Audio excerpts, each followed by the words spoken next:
الخطيب هو الرئيس التاريخي للنادي الأهلي. الخطيب إنجازاته غير مسبوقة لأي نادي مصري أو عربي أو أفريقي. الخطيب صعب المهمة قوي على أي رئيس نادي هيجي من بعده. الخطيب رفع علم مصر 7 مرات في نهائي دوري أبطال أفريقيا آخر 8 سنوات. الخطيب جاب لمصر 4 بطولات دوري أبطال أفريقيا آخر 5 سنوات. الخطيب رفع علم مصر 3 مرات في كأس العالم للأندية.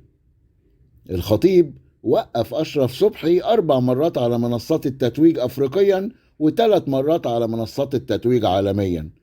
من غير الخطيب كان أشرف صبحي آخره يقف على منصات التتويج في سباقات العجل. ومحدش يقول لي ما هو وقف قبل كده على منصة التتويج بالكونفدرالية، لأنه ما وقفش، ده اتشال شيل واترمى على المنصة هو ومتسبي. شكلهم يا عيني كان يصعب على الكافر.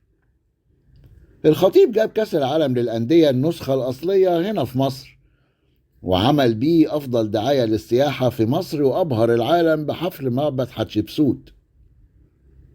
الخطيب دايما مشرف مصر بجوائز عالمية زي جلوب سوكر والتفوق الرياضي. الخطيب قدم لمصر 4 فروع لأندية رياضية تفخر أي بلد إن عندها صروح رياضية عملاقة زي دي.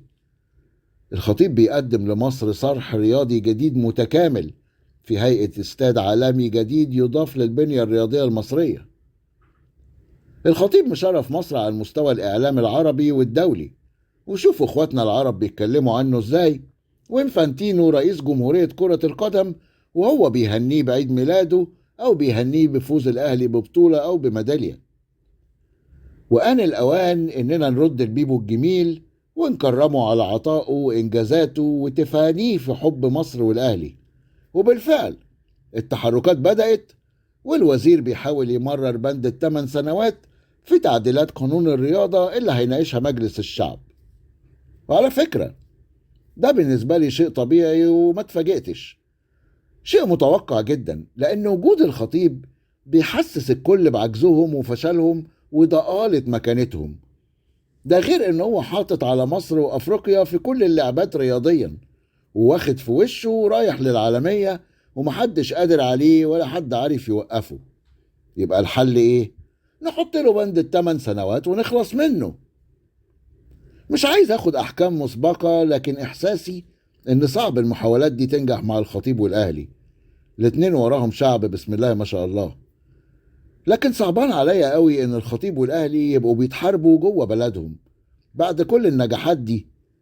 وعلى طول كده تفتكر كلام الراحل احمد زويل لما قال عندنا بيفشلوا الناجح ويساندوا الفاشل.